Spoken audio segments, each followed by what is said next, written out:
Hello friends, welcome back to the many video guys and my YouTube channel guys. Today friend we are going to talk about guys how can we enable casuals navigation mode setting in our phone, and after enable guys how can we use it. Today I will show you, I will tell you guys. So before starting video fan, first of all go and subscribe the channel guys, click the bell icon, like the video.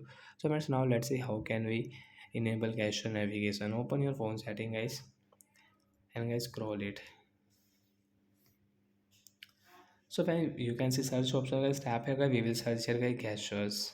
Friends, you can see your gesture navigation setting guys, tap here. Friends, you want to enable guys your gesture navigation mode setting guys, you will have to click only at the right side option.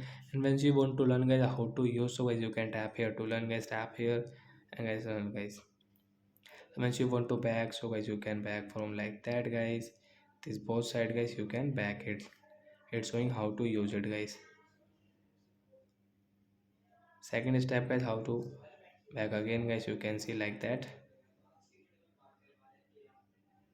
and we can use it.